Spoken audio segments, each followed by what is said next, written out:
you all for coming to spend your Saturday, which you could be spending so many other ways, no doubt, to come and share with all of us together the subject of reading and living the Chaitanya Charitamrita. I have a subtitle, Re-entering the world of Chaitanya Mahaprabhu's life and teachings. The re is in parentheses because for some of us it might be kind of first time, for others it might be the 100th time, or anywhere in between. So we'll be traveling together in this exploration of Chaitanya Charitamrita, and I'm grateful for this opportunity, and I'm also a little bit anxious because I've never quite done this way of discussing the Chaitanya Charitamrita. I've given courses on the Chaitanya Charitamrita which have gone over 1 week or 2 weeks, and when it's like that, then I have a system for developing. But here, it's not that; it's something else, and it's also different context, different. We have a mixture, we may say, of our personal backgrounds, our backgrounds in the practice of bhakti yoga, the extent to which we're familiar with Chaitanya Charitamrita, how much of our experience of Krishna consciousness in relation to Chaitanya's message and teachings and pastimes, how this all blends together in so many ways. It's all in the mix. I want to suggest that those of you who are have made yourselves so comfortable on that far side that you might want to move more toward the center, because I think from that corner it's going to be hard to see the text, which I thought we could begin with singing. What do you think? Shall we do that? Yes. Let's see.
is, I think, a nice way to begin our discussion, because it is an appeal by Narottam Das Thakur for Chaitanya Mahaprabhu's daya, for his mercy.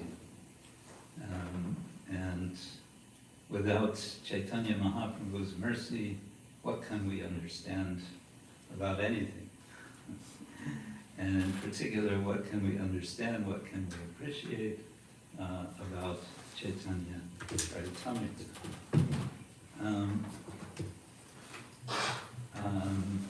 Perhaps we can start with the verse in Chaitanya Charitamrita, which I put in our blurb, which you have also on your printout.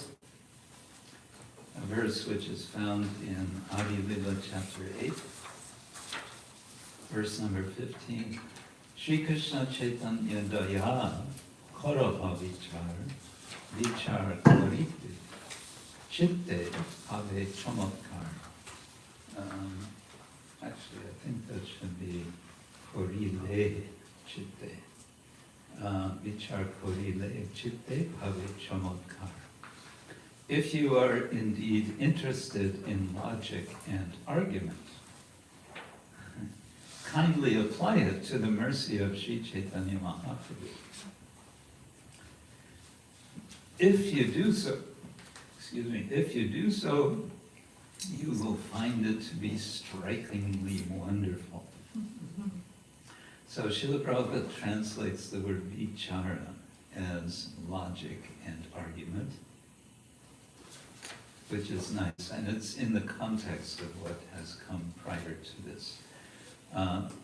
It can also simply mean to reflection, to think about, to consider something carefully. That's vichara. And he translates the word chamatkar as strikingly wonderful. I find this word chamatkar being a bit, what is the word? Onomatopoeic. It's like chamatkar. Strikingly wonderful. So this is an invitation by the author of Chaitanya Charitamrita, Krishna Das Kaviraj Goswami,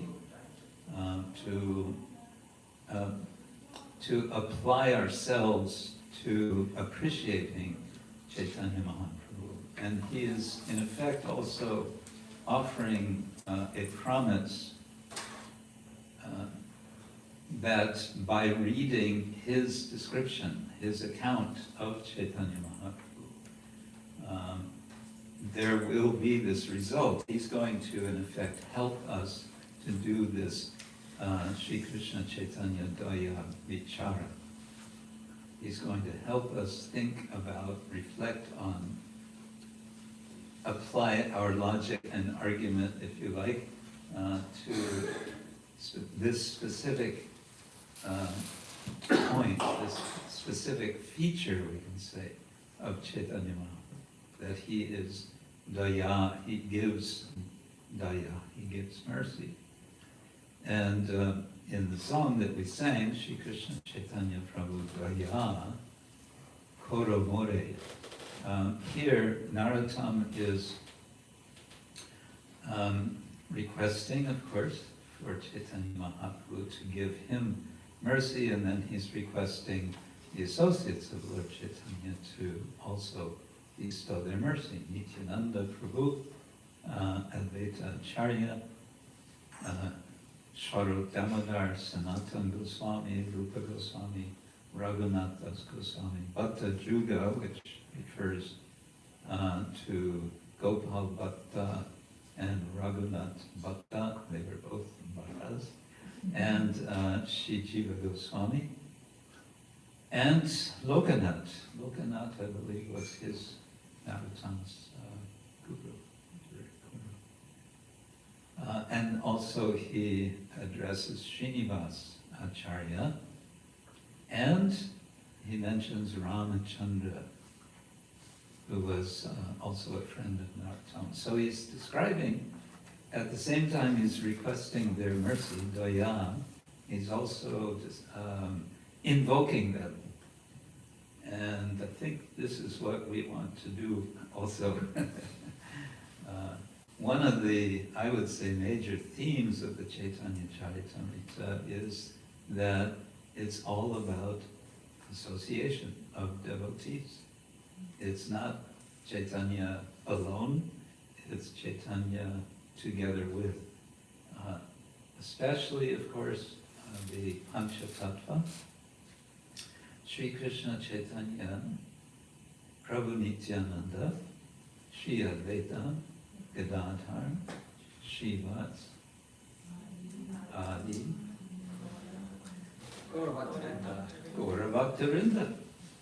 And so I like to emphasize, we kind of maybe don't think of this all the time, but it's Srivas Adi, beginning with Srivas, Gaura Bhaktarinda.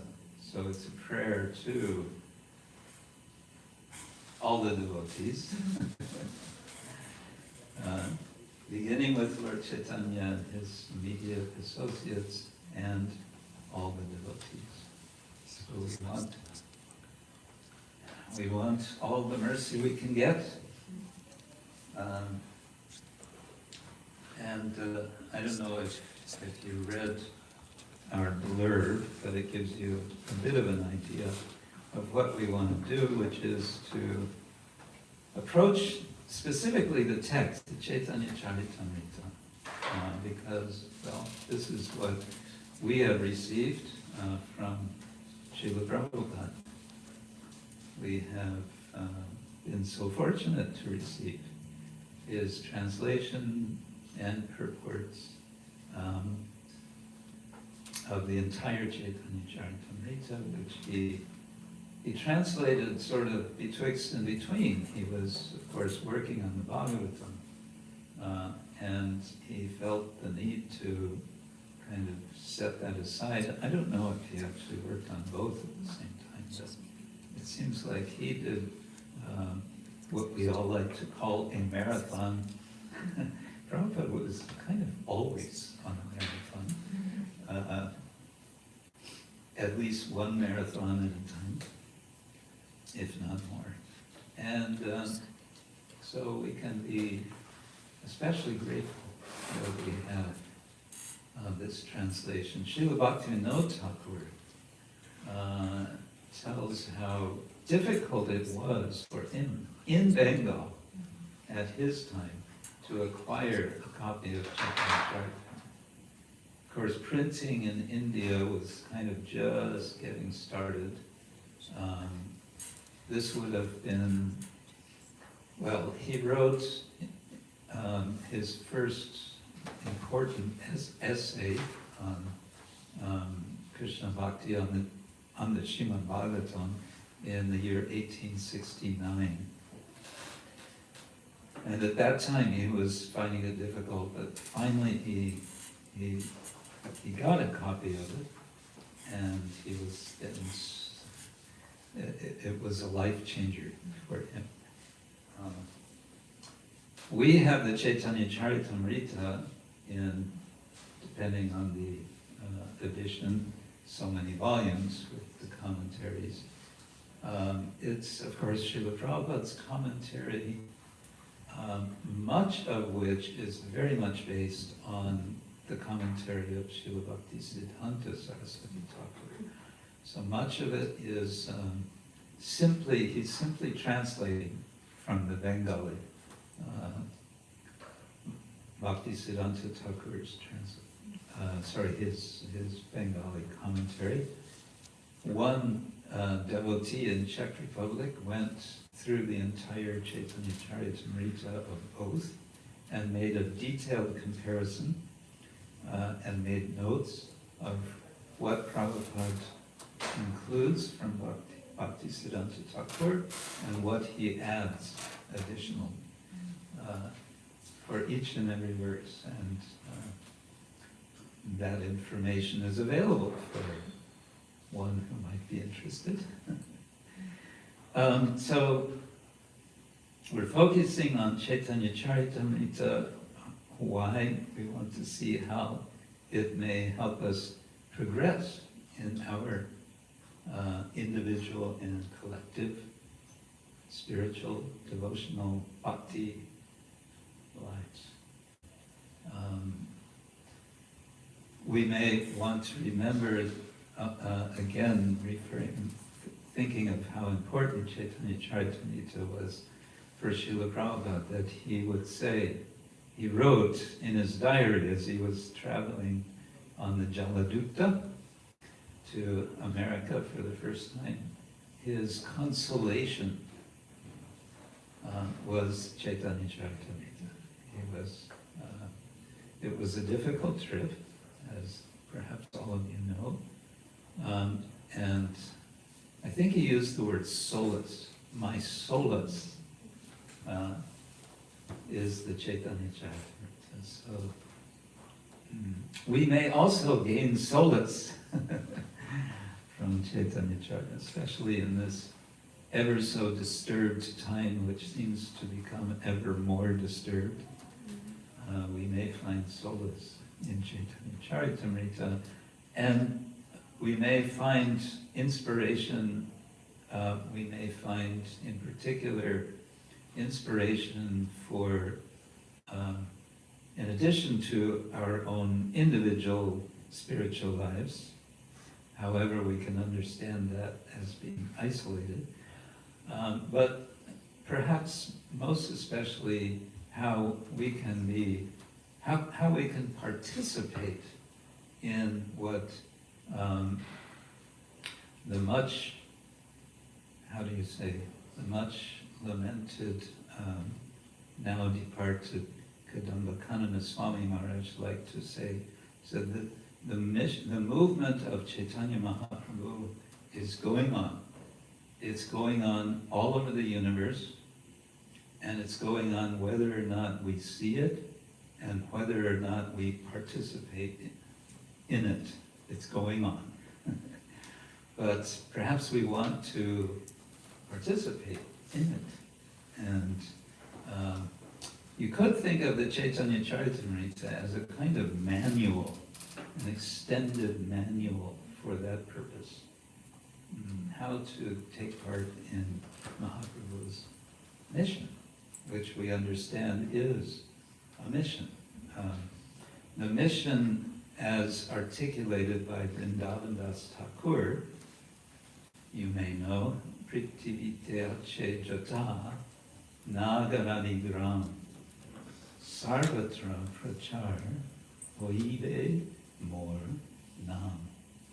It's a kind of prediction which no one took seriously until Bhaktisiddhanta Thakur and then Srila Prabhupada, that Prithivite, on the earth, Ache, there will be, Jota, as many towns and villages as there are. Sarvatra Prachar. Sarvatra means everywhere.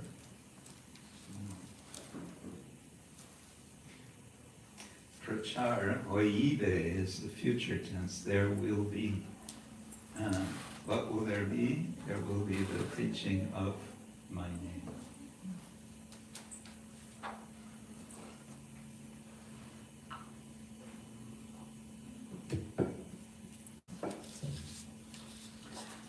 What else do I say? The aim is to facilitate having a fresh look at our tradition's most important, specifically Gaudiya Vaishnava scriptural edifice, which I think we might want to say is a monumental edifice. I just went to, I took a stroll to Washington Square Park yesterday, afternoon. I've been there before, but somehow I didn't, I didn't remember that there's this sort of monumental arch which I guess is a kind of a copy, miniature copy of the French in Paris. So the Chaitanya Charitamrita we can think of as a monumental literary and, we may want to say, scriptural edifice specifically for Gaudiya Vaishnavas, also known as Chaitanya Vaishnavas. And here, I want to suggest a way of appreciating how Chaitanya Charitamrita relates with two other texts which for us are very important. I've always intended to make this graphic so I could show it, but we can also use our imaginations. And this will be very simple. Imagine, if you will, 3 concentric circles. We have a smaller circle in the middle, and a wider circle, and a third circle around that. So, looking at the widest circle, we can say this represents all those who, one way or another, revere the Bhagavad Gita. If we wanted to speak mathematically in terms of what they call set theory, this wider circle would be the set of all those. We learned this in school, didn't we? We all had this in junior high school or high school. The set of persons for whom the Bhagavad Gita is somehow important. It's important in their lives. We may want to say they regard it as scripture. Well, you may see what I'm going to say next. The next circle in refers to or represents all those for whom the Srimad Bhagavatam is important, or another term which is you don't find it in India, but it's a Western religious term, canonical. The Srimad Bhagavatam is canonical for these people. It is scriptural authority in some way. And this includes, really, I think one can safely say, all Vaishnava traditions, including the Chaitanya, the Gaudiya Vaishnava or Chaitanya Vaishnava, but also the Sri Vaishnavas, the Nimbarkis, the Madhvas, and what do I want to say? Ballavas, yeah, yes, the Ballavas. So this is a narrower circle, but it's still very wide. And we can say Srimad Bhagavatam may also be very important for others beyond the, strictly speaking, Vaishnava Sampradaya traditions. Whether consciously or unconsciously, that's another topic. And then we have this circle in the center. And maybe I'm being a little bit Gaudiya Vaishnava-centric here, but what to do? So this is representing all of those for whom the Chaitanya Charitamrita in particular, and of course there are many, many other texts that would be highly regarded, but central to them for Chaitanya Vaishnavas is certainly the Chaitanya Charitamrita. There's one scholar who is connected with our research center in Oxford. I may be mentioning him more than once.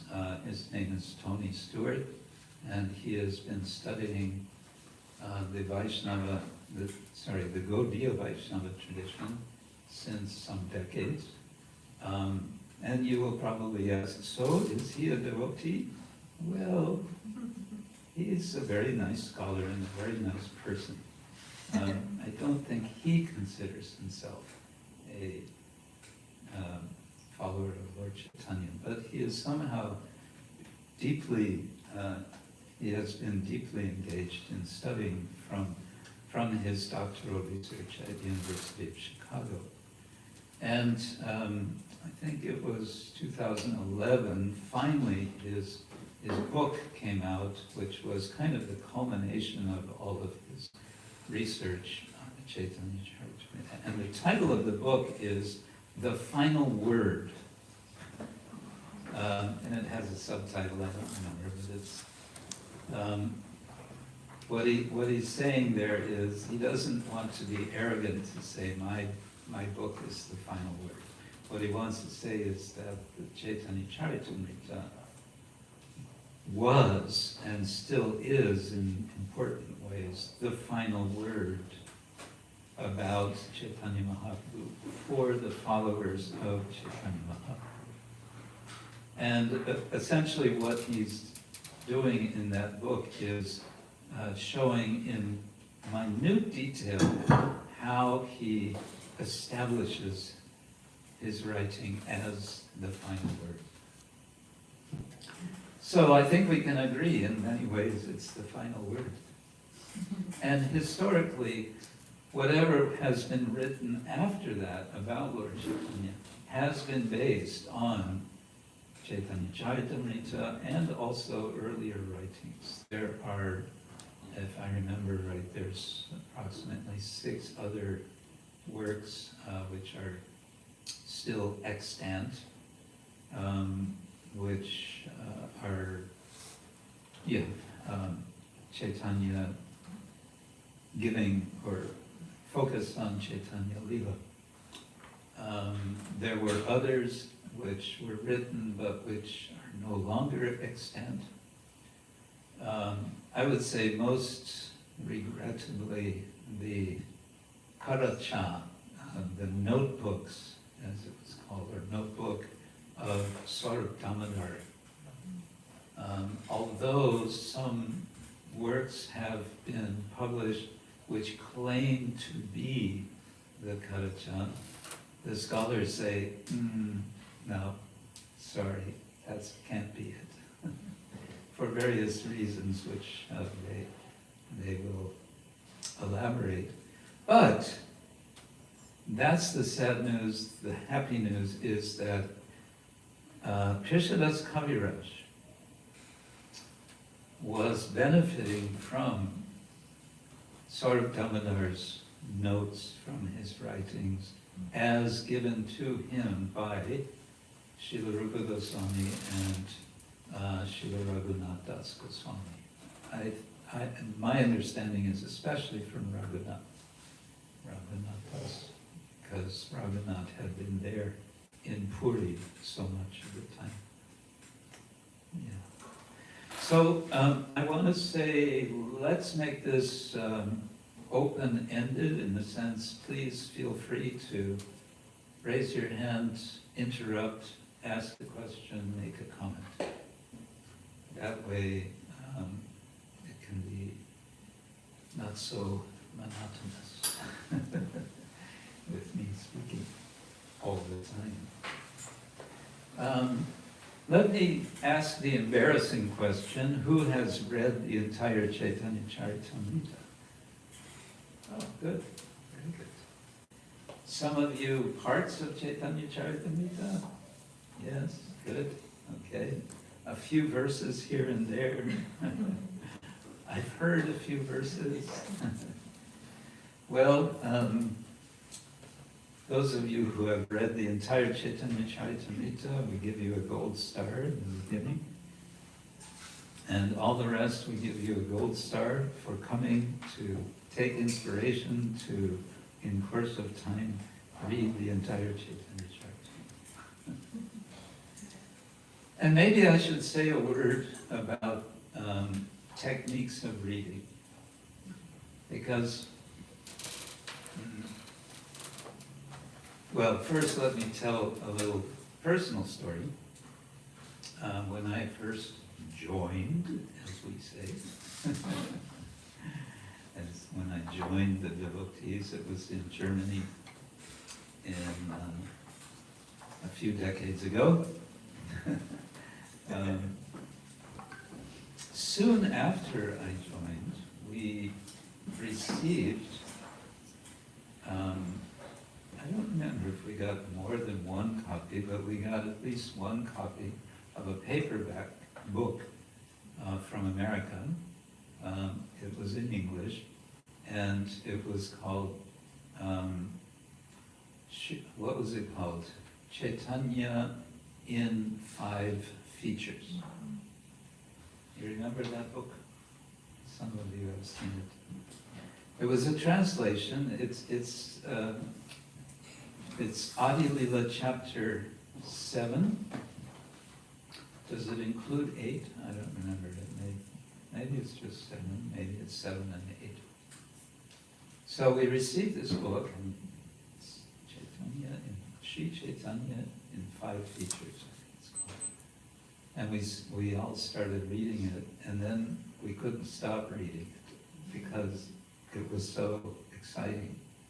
It was Krishnadas Kaviraj telling us about the Panchatattva and how they were plundering the storehouse of love of God.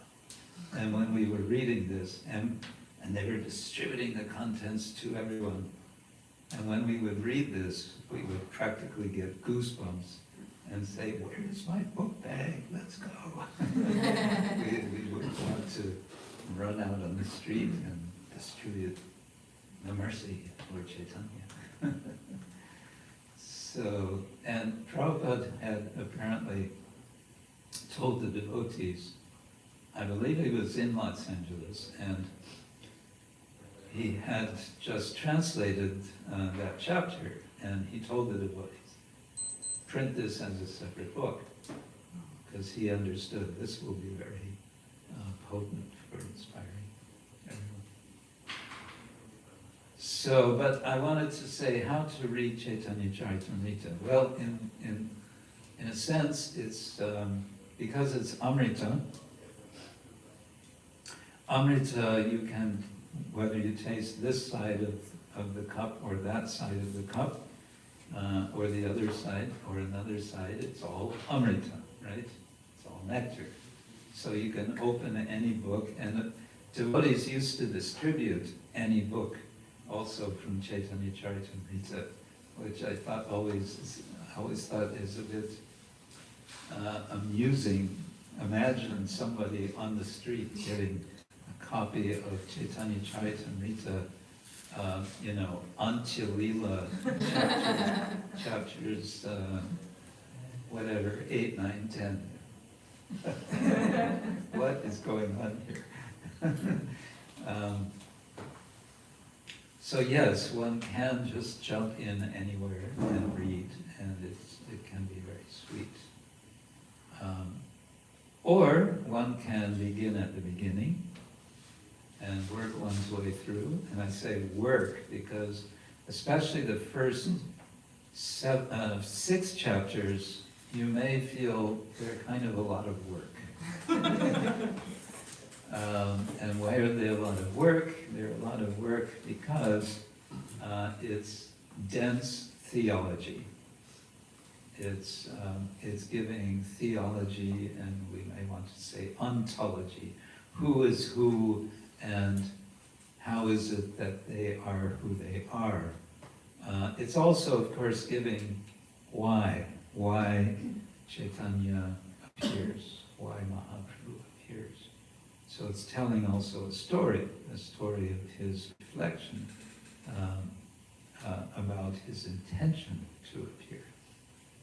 All of that is there, and all of that is an expansion, an explanation, a commentary, in effect, on the first 14 verses of Chaitanya Charitamrita. These are very, very compact statements about devotional tattva. Vande Guru Nisha Bhaktan Nishan Nishavatarakan Tat Prakasham Shatat Chakti Krishna Chaitanya Samgyakam, the first verse. whoa, what is this? Addressing the gurus, plural, and then the associates of the Lord, Chaitanya Mahaprabhu. And it's quite dense, and there are many quite long purports. And what I think happens with many of us is we kind of feel bogged down at some point in the purports, and then we kind of drift off, and it gets left wherever we were. Or we jump, we go, okay, gotcha, I'll be back. And we jump to maybe chapter 13, which begins the story. It's Lord Chaitanya appearing as Nimai and becoming known as Nimai Pandit eventually, and eventually becoming then known as Sri Krishna Chaitanya. Sri Krishna Chaitanya Prabhu or Mahaprabhu, and there are many, many verses in Chaitanya Charitamrita referring to Chaitanya Mahaprabhu, as we like to say, as Prabhu. Sometimes it'll happen, I'm addressed by devotees because it's a custom in our tradition. Swamis get addressed as Maharaj, great king, as if a Swami wants to be a king. But somehow that's became the tradition. And now and then, a devotee will address me, Prabhu, and then they'll say, oh, I'm so sorry. No, not Prabhu, Maharaj. Now they feel very embarrassed. But Chaitanya Mahaprabhu is referred all the time as Prabhu, so it's respectful. That was a little footnote.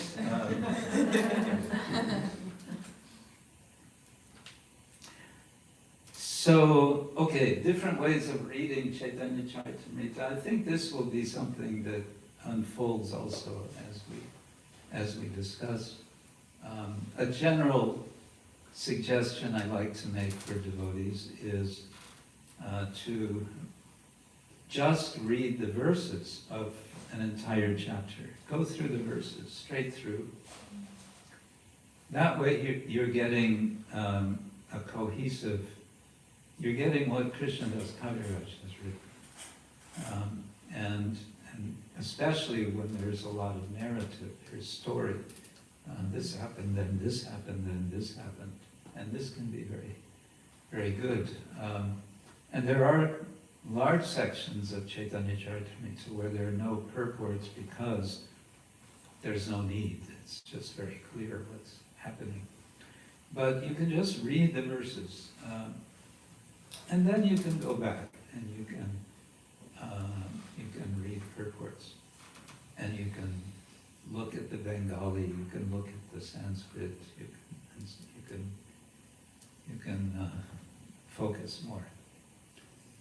That's one way of doing it. And if you're not aware, maybe you're all aware, but if you have a computer and you have an internet connection, you can go on database.io, and then you go to Chaitanya Charitamrita. You can go to one chapter and you can get just the verses in translation.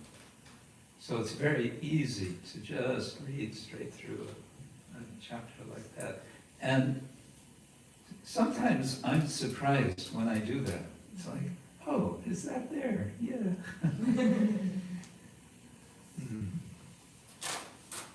So that's one general suggestion I would make for reading. Right. Let's see what more I wanted to say in terms of introduction. Okay, I think that's kind of it for my initial remarks. Let's see if anyone wants to say something before I proceed. Yes? Thank you, Raj, for giving this presentation and We just offering started. your time.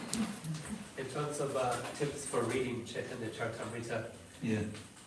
Krishna Kshetra Swami also gives introductory verses at the very beginning.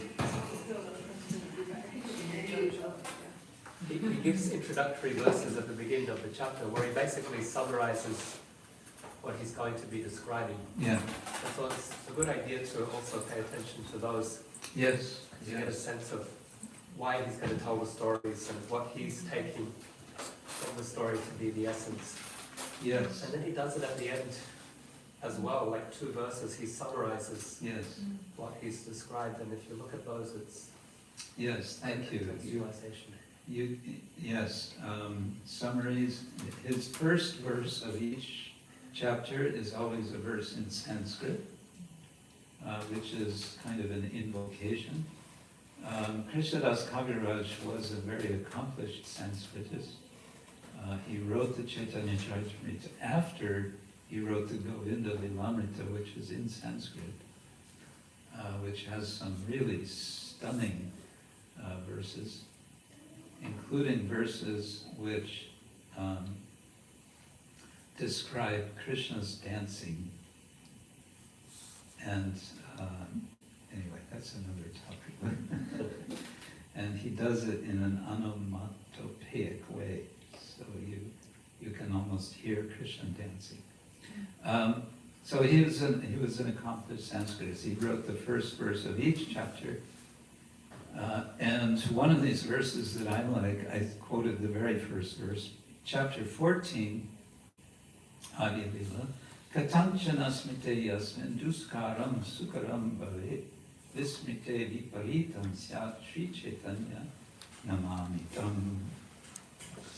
It's kind of my concluding verse also. If I were more organized, I would show it you here, but chapter 14, verse 1, he's saying in this verse that by remembering Lord Chaitanya, whatever may be difficult to accomplish becomes easy. And the opposite is also true. Whatever is normally easy, if one forgets, if one does not remember Chaitanya Mahaprabhu, becomes difficult. Katanchana smite yasmin duskaram. Duskaram, what is difficult, sukaram becomes easy. Speaking of summaries, he also summarizes chapter 1 of Antya-lila, and no, I'm mixing up, chapter 1 of Madhya-lila, chapter 2 of Madhya-lila. Yes, chapter 2, he summarizes Antya-lila, chapter 1, Madhya-lila. And he gives a summary at the very end of chapter 20 of Antya-lila. He gives a summary of Antya-lila. And Tony Stewart points out this is a technique to make sure that nobody adds anything or subtracts anything from the book. So there's a reason to that. So yes, that's called an anukramanika. Anukramanika is, and you find that in the Mahabharata, the first Adi Parvan. There's an extensive anukramanika. I think there's even 2 to summarize what's coming. And that can be a very nice meditation. You can just sort of zip through so many pastimes very quickly as like a mental slideshow. And that can be a nice way of doing smarana. Can be good. Yeah. Yes. If that's a technique for making sure nothing is added or subtracted, why would somebody then trying to add or subtract, not just go to that section and add or subtract from the summary. Yes, well, that would be more difficult, because then you'd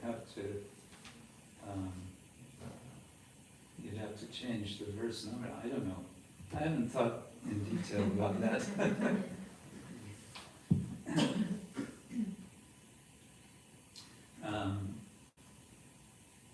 No, I think though that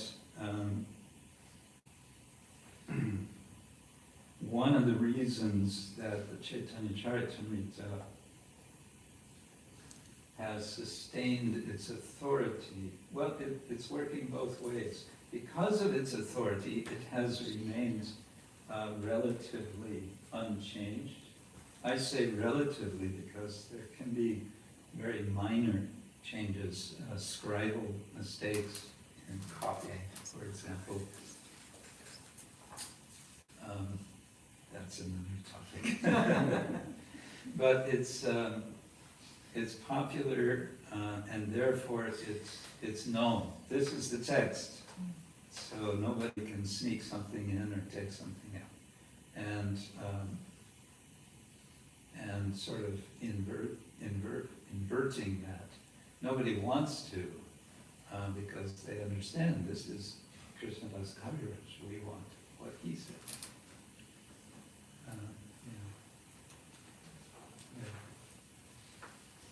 Right, I thought we should do a bit of reading, and if someone could hand me Chaitanya Charitamrita Adi Lila, the volume that includes chapter 5.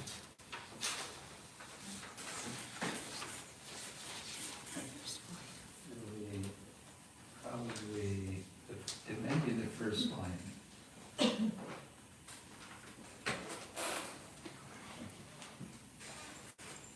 Before we do this, we should probably work out our schedule. Certainly we're going to want to have a break at some point. And I understand we're going to stop for our midday break earlier, 11:45, you said. Okay. Now is 10:15, 5. Should we stop in 15 minutes for a short break? Is that good? Yes. All right.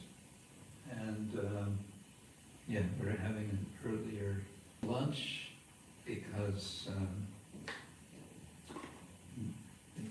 we don't want to be disturbed by Surya while Surya is wrestling with Rahu.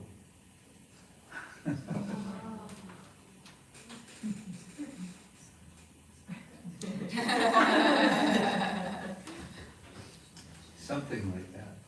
Right. Okay, 73. So,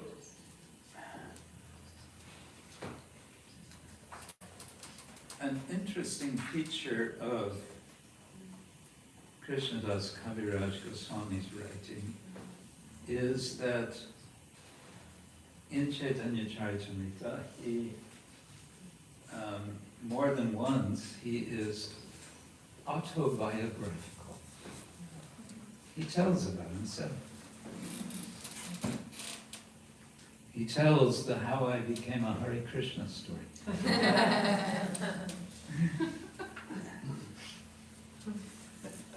And he tells how it happened that he was requested to write the Chaitanya Charitamrita.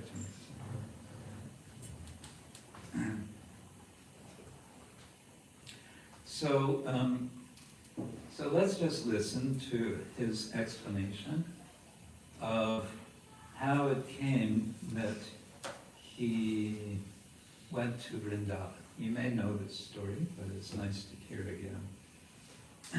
I won't read all the Bengali, but here and there, something.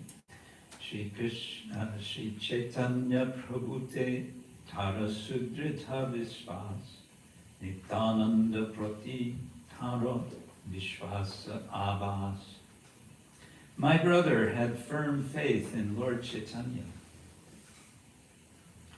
but only a dim glimmer of faith in Lord Nityananda.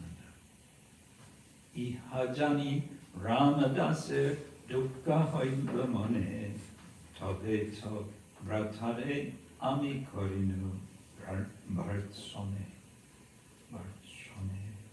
Knowing this, Sri Ramdas felt unhappy in his mind. I then rebuked my brother. Bhartsana means rebuke, chastisement. And here's what he said. Jui bai akkotanu shoman prakasha nitananda namana tomar hobe sarvanasha.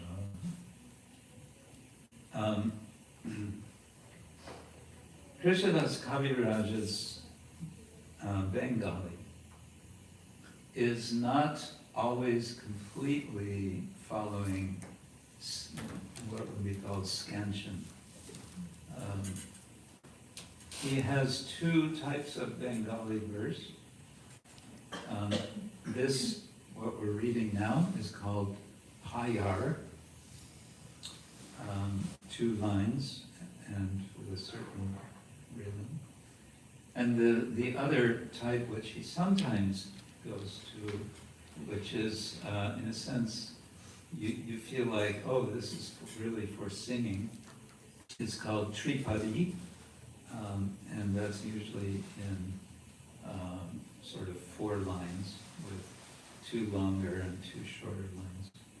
But he's not always so exactly. There are poets, Bengali, who they really keep the right number of syllables, and some of them will also be very good with rhyming.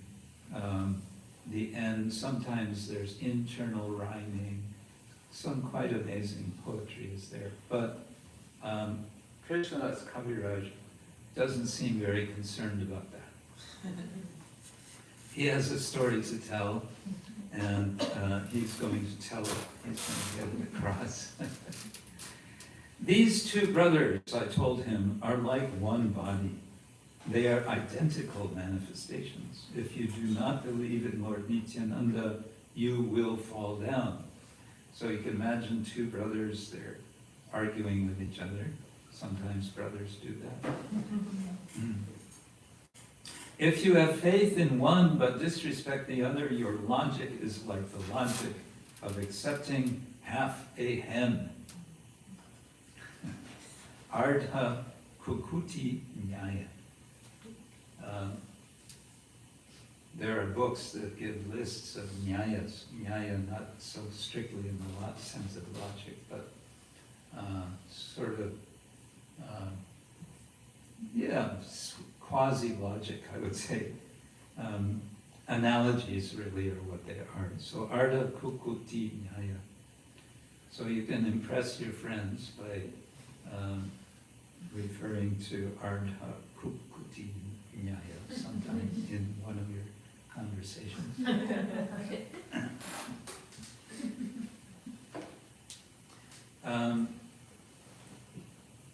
So you're accepting one, you're not accepting the other. It's like Ardha Kukuti Nyaya. What's going to happen to you?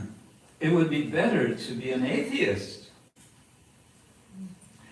by slighting both brothers than a hypocrite by believing in one and slighting the other.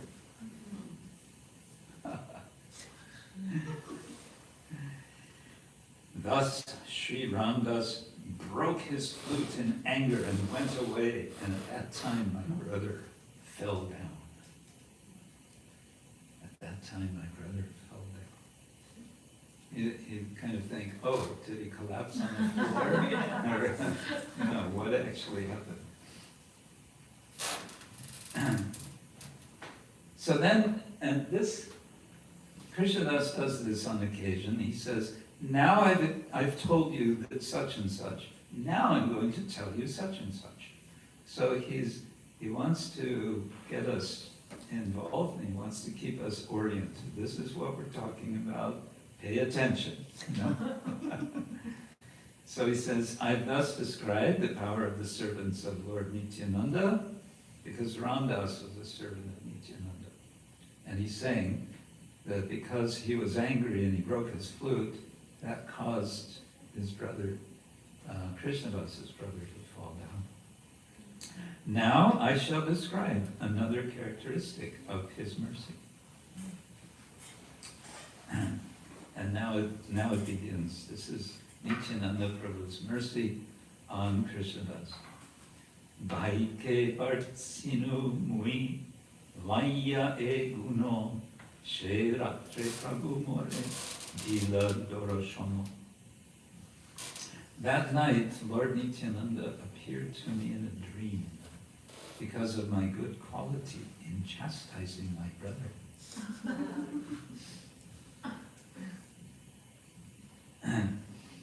In the village of Jamatpur, which is near Naihati, Lord Nityananda appeared to me in a dream. And this is one of these,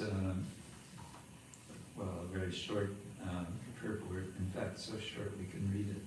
There is now a railway line to Jamatpur. If one wants to go there, he can take a train on the Katwa railway line and go directly to the station known as Salara. Shalara. From that station, one can go directly to Jamatpur. Now, whether that's still true, it may not be true because, things change. Railroad lines change and roads change and so on. But this is what Bhaktisiddhanta Thakur would have written, and it would have been true at that time. The BBT considered when they were doing the new edition, should we maybe go back and research all of it? Because there are many, descriptions of how you get to this or that village. Should we be, going back and updating all of this? And they said no. They're just going to leave it. Yes. When I read something like this, in interpret properly, he locates things in current times. It brought me to the understanding of this is here. This was like, you can take a train to this place. Yeah, there's a because real for place. me, and reading this in Argentina, like it was kind of like, is this just like, Right. like a heavenly Somewhere scene floating and out there. so far away. But every time I'll hear you can take a train, it kind of like made it more, oh, it's right there. I can take a train. I can see it. Exactly. Yeah, you were mentioning reading the Chaitanya Charitamrita online, and so a nice thing that you can do when you're reading Chaitanya Charitamrita online today is go to Google Maps, Right. and you can see the location. Yeah. And it's actually quite wonderful, like in the same way that you were describing. Yeah. There was no internet. What? But there was no internet. But There was no I started internet. reading. I can do that now. Yeah. I have one godbrother, haven't seen him in decades, who, he told me once he was reading all these descriptions in Chaitanya Charitamrita about, especially in chapters 10, 11, 12, the branches of the Chaitanya tree, and he got so excited, he said, these are families descended from Lord Chaitanya. I want to meet them. And with, these kind of directions also, go here, go there. So he made it a point. He learned Bengali. And he became fluent, really fluent in Bengali. And he spent a lot of time traveling around these villages, staying, living in the villages, getting to know people. He had one frustration though, he said, because he was working for the, I always forget what it's called, Srila Prabhupada established this trust for renovating temples in Bengal, and he was working with that. So he had to spend a lot of time at these places sometimes. And he said, it's so difficult to get anything done, because whenever I ask anybody anything, they always lie. Whatever they say, I can be sure that it's not true. And I thought about that, and I thought there's a reason for that. In that kind of village culture, even though he was speaking fluent Bengali and so on, he was an outsider. And it was a way of defending themselves from, the colonial presence, which for them was still going on, basically. How did we get there? Okay, so, yes, Jamatpur. If you want to know where Jamatpur is, it's near Naihati. I fell at his feet, so Nityananda Prabhu has appeared in his dream. I fell at his feet offering my obeisances, and he then placed his own lotus feet upon my head. Utta, utto bali, more bole barabar, uttitara rupa deki, oinu chamotkar. There's that word chamotkar. Arise, get up, he told me again and again. Upon rising, I was greatly astonished to see his beauty. Now at this point, you may wonder, does that mean he woke up and he actually physically got up? And I think what we'll see is no, he got up in his mind. And then he goes on to describe in great detail Nityananda Prabhu's beautiful form. His face was more beautiful than millions upon millions of moons. And his teeth were like, what do you suppose? Not pearls. Pomegranate seeds. Why pomegranate seeds? He explains, because of his chewing betel.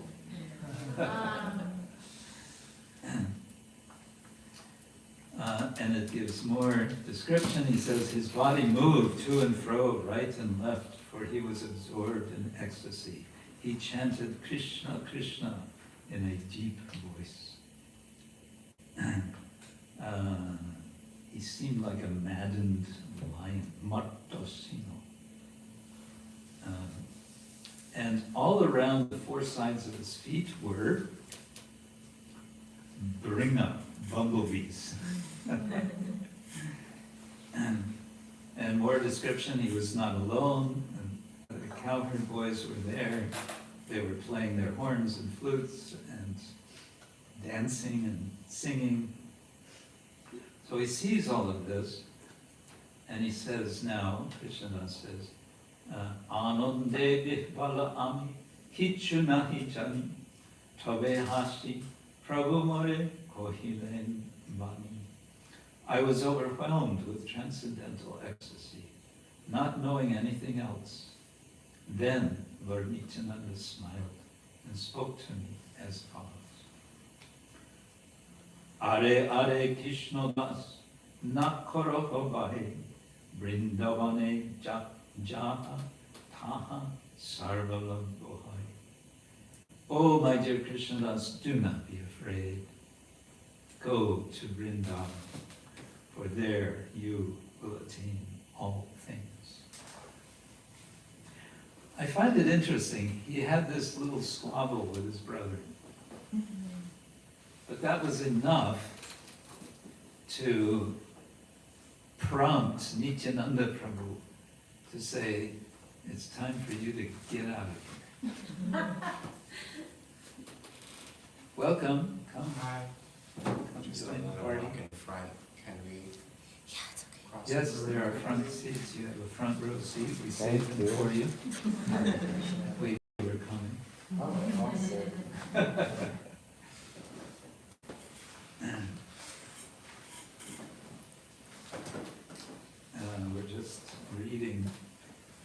Adi Lila Chaitanya Charitamrita, Krishnadas's explanation of how it is that he went to Vrindavan. So he's just been told by Nityananda Prabhu in a dream, go to Vrindavan, for there you will attain all things. Taha Sharvalabha Hoy. Everything you want. After saying this, he directed me toward Vrindavan by waving his hand. Where's Vrindavan? It's that way.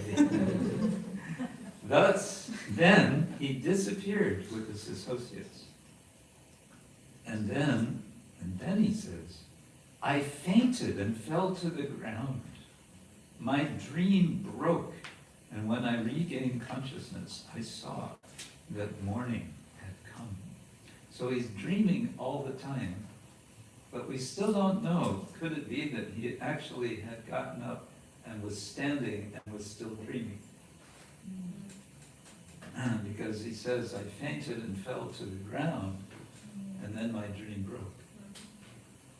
So it's kind of interesting, this, what is real, what is imaginary, what kind of reality are we talking about? But it's also interesting that Krishnadas shares this with his readers. He wants us to understand something about his own life story.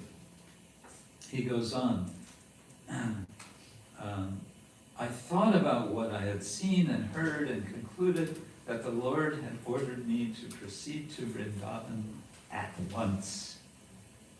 That very second, I started for Vrindavan. He didn't even first, take breakfast. Right?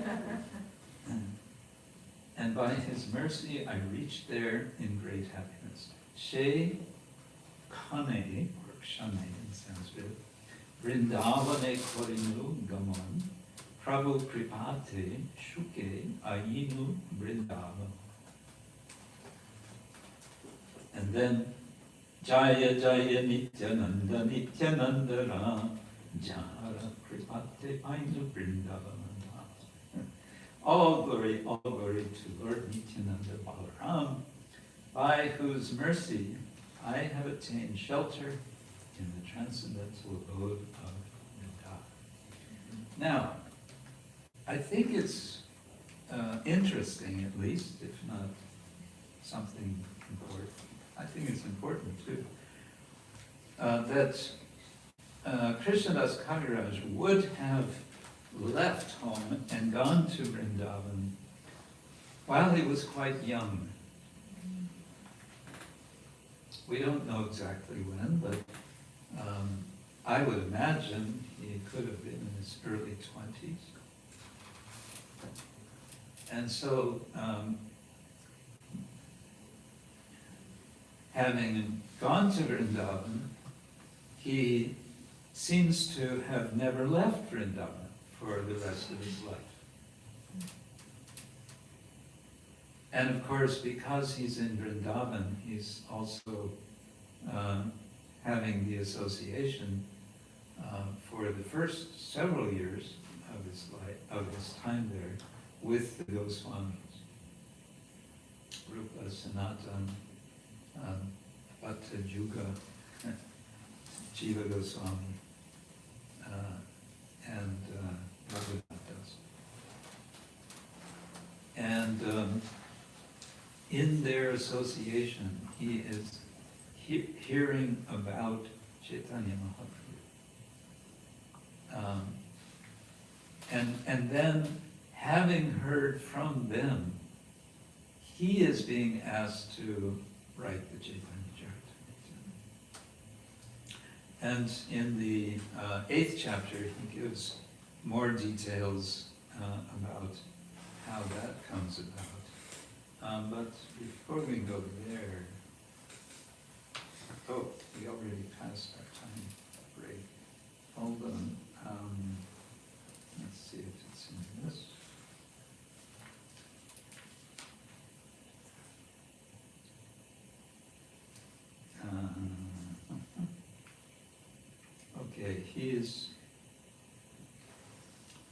one thing that he's doing also to emphasize the importance of what he's writing is framing. He's framing his writing in the blessings of Vrindavan, the Goswamis, the other devotees, and the deities.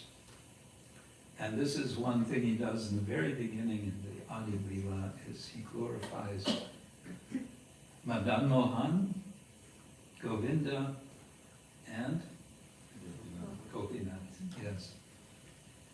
And he sees them as having given his blessings.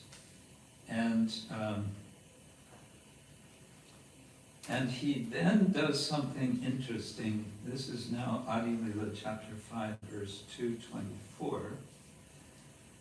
It's a verse which he quotes from Rupa Goswami.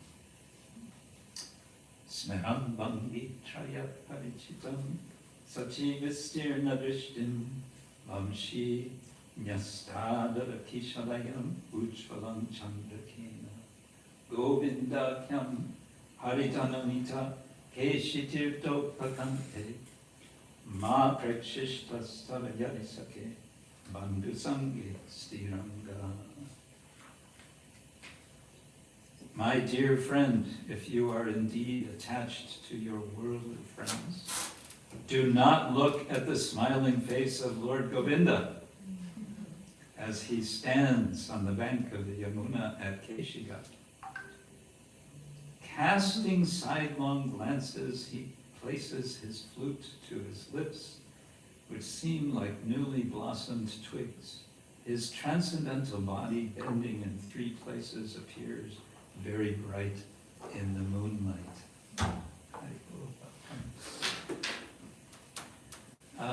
Incidentally, just I think it's interesting, Rupa Goswami is, of course, being facetious. He's being facetious by saying, if you're attached to your family, don't go there. Why? Because then you're going to lose your attachment to your family. So it's dangerous to go see Govinda. But then in the rest of the verse, what is he doing? He's describing the beauty of Govinda, so that you will be you won't be able to resist to go and see Govinda. Right?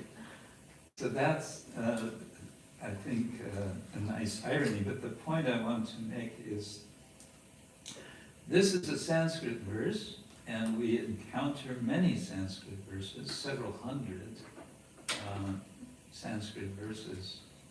And the entire Chaitanya Charitamrita is altogether something over 11,500 verses. And of those, trying to remember, it's either 500 or 800 some Sanskrit verses. The Sanskrit verses are, many of them from the Bhagavatam, many of them are from the Goswamis. And then what Krishnadas invariably does after he gives a Sanskrit verse, the next verse or several verses explain the Sanskrit verse in Bengali. Why is he doing that? Because he's writing a book in Bengali for the Bengalis of Bengal. He's living in Vrindavan. He's with the Goswamis, who are writing everything in Sanskrit. Most of the Bengali devotees will not be able to read what they write. But they are concerned. They want the devotees of Bengal to understand their way of understanding who is Chaitanya Mahaprabhu and what it is that he was doing. Yes? But why wouldn't he just plainly translate in Bengali? He Right. kind of quotes, like he wants to establish that's what they actually wrote in Sanskrit? Yes, good question. I think it's two things. One is he wants them to see this is what was actually written. And the other reason is because Sanskrit has an aura of authority. It's enjoyed that position, it has authority. And so just including it adds to his authority. At one point, I don't remember where it is, Krishna Kaviraj says, again, he's like really addressing his readers. He says, I know most of you don't understand Sanskrit, but that's okay. And sometimes he'll say, or at least once he'll say, there will be those who cannot understand what I'm writing at all. And that makes me happy. Because he's writing about, exalted rasa emotions of Chaitanya Mahaprabhu. So, yes. I don't know if this is off topic, but I've never thought about this. Why did the Goswamis write in Sanskrit if they were from Bengal? Like, was it because they were in Vrindavan and that's like what people did there, or was there another reason? No, you're not off topic. It's okay. What is your name? Sundari Kopi. So, because Sanskrit was the lingua franca of the learned world of what we now call India, they wanted to establish the teachings of Lord Chaitanya and the culture of Gaudiya Vaishnavism for the wider learned audience. You all know the expression lingua franca. The lingua franca in Europe in the 19th century was not English, it was French. But the lingua franca in India, and before that, of course, it was Latin. And before that, I guess it was Greek. But anyway, in India, it's been for quite a long time. It's been Sanskrit. Yeah.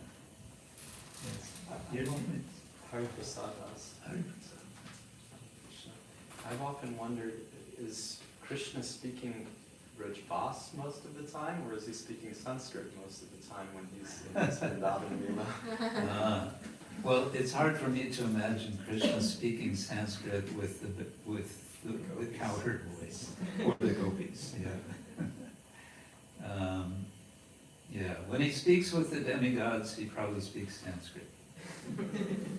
So the ultimate language is more Rajbasa than Sanskrit. Yes, but tell that to the pundits. They may not agree. Okay, I think we should take a very short break now. We can stretch, we can take care. Let's be back by 5 to 11, shall we? Okay.